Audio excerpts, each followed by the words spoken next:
ओम नमो नारायणाय। जैसा कि पिछले प्रसंग में यमराज और ब्रह्मा जी के बीच में संवाद चला था। यमराज कहते हैं कि मेरा तो पूरा ही साम्राज्य चला गया, कोई नरक में आता ही नहीं है, यमलोक में तो कोई आता नहीं है, सब स्वर्ग में जा रहे हैं। तो यहाँ पे ब्रह्मा जी का यमराज को समझाना है और भगवान विष्णु का उन्हें वैशाख मास में भाग दिलाने के बारे में चर्चा रहेगी। तो यहाँ पे ब्रह्मा जी कहते हैं कि यमराज, तुमने क्या आश्चर्य देखा है? अरे क्यों तुम्हें खेद हो रहा है? भगवान गोविंद को एक बार भी प्रणाम कर लिया जाए तो वह 100 अश्वमेघ यज्ञों के अवभृत स्नान के समान होता है। अगर भगवान गोविंद को, भगवान नारायण को एक बार भी प्रणाम कर लेते हैं तो वो कितने यज्ञों के बराबर है? 100 अश्वमेघ यज्ञों के बराबर है। तो बोलिए ओम नमो नारायणाय। हे भगवान नारायण, हम आपको नमस्कार करते हैं, प्रणाम करते हैं।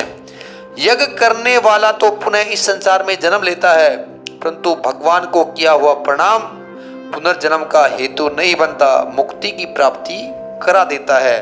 और जिसके जीवा पे हरि हरि हरि हरि हरि ओम हरि ओम हरि ओम हरि ओम, उसको कुरुक्षेत्र तीर्थ के सेवन अथवा सरस्वती नदी के जल में स्नान करने से क्या लेना?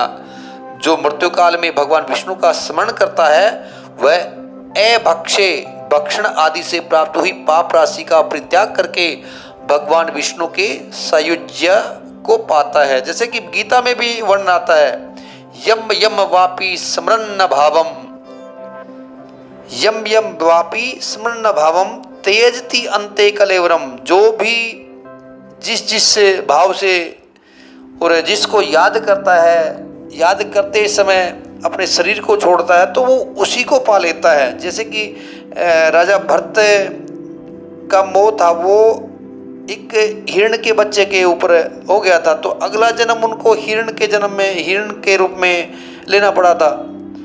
तो अगर अंत समय में मृत्यु काल में भगवान विष्णु का स्मरण करते हैं तो भगवान विष्णु के सानिध्य में पहुंच जाते हैं हम। लेकिन अंतकाल का पता किसको है कि कब है? तो इसलिए हमेशा भगवान की पूजा, हमेशा भगवान को ध्यान करता रहना चाहिए। आप जैसे कि ये इस्कॉन वाली जो परंपरा के जो जितने भी फॉलोवर्स हैं, वैष्णव हैं, वो पूरा कभी भी मंत्र जप करते रहते हैं। या गुरु से दीक्षित कोई हैं तो वो भी अपना मानसिक मंत्र जप करते रहते हैं मन मन में। हालांकि मंत्र होते हैं तो गुरु जब दीक्षित करते हैं अपने शिष्य को तो वो बताते हैं कि ये जो मंत्र है किसी को नहीं बताना चाहिए। तो बहुत से मंत्र ऐसे हैं उनको गोपनीय रखा जाता है, बहुत उनकी कॉन्फिडेंशियल होते हैं वो। बाकी अगर आप की श्रद्धा है तो आप चलते चलते कभी भी ये हरे कृष्ण मंत्र का जप कर सकते हैं। हरे कृष्ण कृष्ण कृष्ण हरे हरे, हरे राम राम राम हरे हरे। और राम नाम का मंत्र तो एक बार राम नाम ले लिया तो सहस्त्र नाम के बराबर है। अब जैसे भी आपका मन हो मानसिक जाप करते रहिए। आगे कहते कि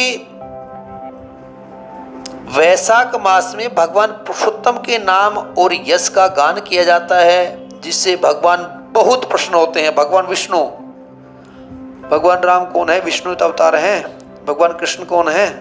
विष्णु तो हैं। तो पुरुषोत्तम के नाम का यश का गान किया जाता है, इस भगवान बहुत प्रसन्न होते हैं। ओम नमो नारायणाय, ओम नमो भगवते वासुदेवाय। कुछ मंत्र हैं वो अपना मन मन में ही करने पड़ते हैं। तो यमराज को आश्वासन दे करके ब्रह्मा जी क्षीर सागर के तट पर पहुंच जाते हैं। वहां उन्होंने भगवान विष्णु का स्तवन किया, भगवान विष्णु की प्रार्थना की, स्तुति की।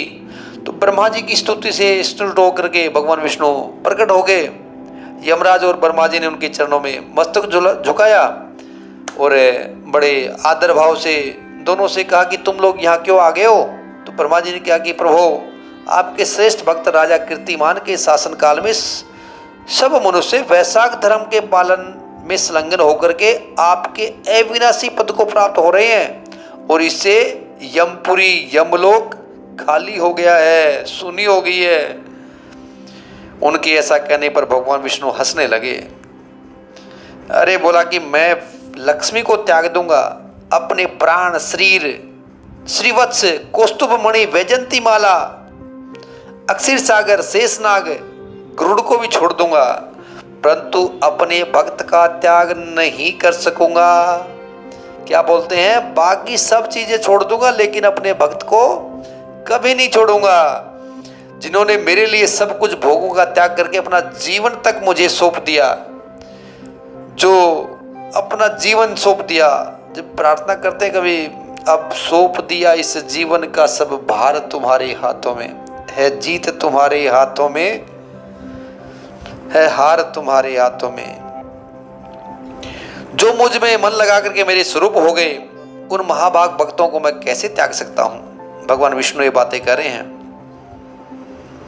आगे कहते हैं कि अब पृथ्वी पर बेन नामक राजा होगा, तो जो संपूर्ण वेदोक्त महाधर्मों का लोप कर देगा, तो उस समय वैशाख मास के धर्म भी छिन्न भिन्न हो जाएंगे और बेन अपने ही पाप से भस्म हो जाएगा। तत्पश्चात मैं पृथु होकर के पुनः सब धर्मों का प्रचार करूंगा।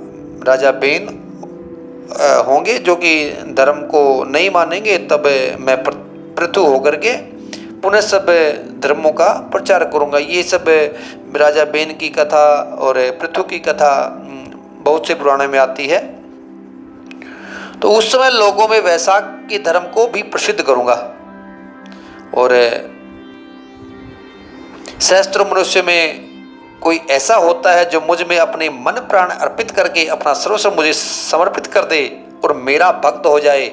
जो ऐसा होता है वही मेरे धर्मों का प्रचार करता है। धर्मों का प्रचार ऐसे नहीं होता महाराज, ये सब भगवान की कृपा होती है। ये नहीं कि अपना सोशल मीडिया पे लिया, अपना स्वाध्याय करते करते और डाल दिया, ये भी कोई भगवत कृपा होती है। ये जो ग्रंथ हाथ लगते हैं, ये ग्रंथों का श्रवण होता है, ये भगवान की माया है। भगवान ये सभी के हाथ नहीं लगते हैं। ये सब आप श्रवण करते हैं, आप बड़े भाग्यवान हैं, भाग्यशाली हैं। आपके कहीं ना कहीं पुण्य उदित हो रहे हैं कि आप ये सब ग्रंथों की, ये शास्त्रों की, पुराणों की ये कथाएं श्रवण कर रहे हैं। कहते कि इस वैशाख मास में से भी मैं वैशाख धर्म में तत्पर रहने वाले महात्मा पुरुषों तथा राजा के द्वारा स्वयं अनुसार तुम्हारे लिए भोग दिलाऊंगा। वैशाख मास में लोक में जो भी कोई भी वैशाख मास का व्रत करेंगे वे तुम्हें भाग देने वाले होंगे। भगवान विष्णु कह रहे हैं। किसको कह रहे हैं? यमराज को। उनके वैशाख मास में से बताए महाधर्म के पालन में तुम कभी विघ्न न उपस्थित करना। जो भी वैशाख मास के धर्म का पालन करेंगे हे यमराज, विघ्न पैदा मत करना। विघ्न पैदा करने तो देखो गणपति जी महाराज है, वो भी उनको अगर पूजन नहीं करेंगे तो वो विघ्न पैदा करते हैं। इसलिए तो सर्वप्रथम गणपति पूजन होता है। शिव महापुराण उठाइए, जब क्षीर सेदन होता था तो यही तो आशीर्वाद दिया गया था। तो यहाँ पे भी कहते हैं यमराज को भगवान विष्णु कि जो वैशाख मास में जो भी दान धर्म का कार्य करेगा उसमें विघ्न मत डालना। यमराज को इस प्रकार आश्वासन देकर के भगवान विष्णु तो अंतर्ध्यान हो गए और ब्रह्मा जी भी अपने सेवकों के साथ सत्यलोक में चले गए। उनके बाद यमराज भी अपनी पुरी को पधारे। यहाँ पे ध्यान दीजिए, वैशाख मास की पूर्णिमा को पहले धर्मराज के उद्देश्य से जल से भरा हुआ घड़ा, धर्मराज के नाम से, धर्मराज के उद्देश्य से जल से भरा हुआ घड़ा, दही और अन्न देना चाहिए। क्या क्या कीजिए? जल से भरा हुआ घड़ा, नंबर 2 दही, नंबर 3 अन्न देना चाहिए। उसके बाद पितरों को, गुरुओं और भगवान विष्णु के उद्देश्य से शीतल जल, दही, अन्न, पान और दक्षिणा फल के साथ काशी के पात्र में रखकर ब्राह्मण को दान देना चाहिए। तो यहाँ पे भगवान विष्णु जो वैशाख धर्म का पालन करने वाले जो भक्तों के से उनको जो अपना कुछ अधिकार दिलाने की जो बातें कर रहे थे, तो वो यही तो है कि वैशाख मास की जब भी पूर्णिमासी आती है तो आप धर्मराज के उद्देश्य से एक जल का घड़ा, दही और अन्न दान कर दीजिए। तो धर्मराज वो अपनी तकलीफ है, अपने दूतों के द्वारा जो तकलीफ है वो तकलीफ नहीं पैदा करेंगे। उसके बाद अपने पितरों के नाम से और अपने देवताओं के नाम से जो भी दान करना है वो दान दीजिए। भगवान विष्णु की दिव्य प्रतिमा वैशाख मास की महात्म्य कथा सुनाने वाले दीन ब्राह्मण को देनी चाहिए। उस धर्म वक्ता ब्राह्मण को अपने धन से भी पूजित करना चाहिए। देखिए आपकी श्रद्धा है, उस हिसाब से आप उस ब्राह्मण को दान दे सकते हैं। आप उसके हिसाब से आप उनकी कथा श्रवण करना चाहते हैं तो आप मंदिर में कोई ब्राह्मण आपको ऐसी कथा सुना रहे हैं तो उनको उनसे कथा सुनिए, क्योंकि महात्म्य कथा सुनाते हैं तो उसका बहुत बड़ा पुण्य है। सुनाने वाले को भी पुण्य मिलता है और सुनने वाले को भी पुण्य मिलता है। राजा कीर्तिमान ने सब कुछ उसी प्रकार किया। उन्होंने पृथ्वी पर मनोवांछित भोग करके शेष आयु पूर्ण होने के पश्चात पुत्र पौत्र आदि के साथ में विष्णु धाम को प्रस्थान किया। तो यहाँ पे देखिए अभी ये सब उसने कितना बड़ा फल मिला है। ओम नमो नारायणाय, ओम नमो नारायणाय।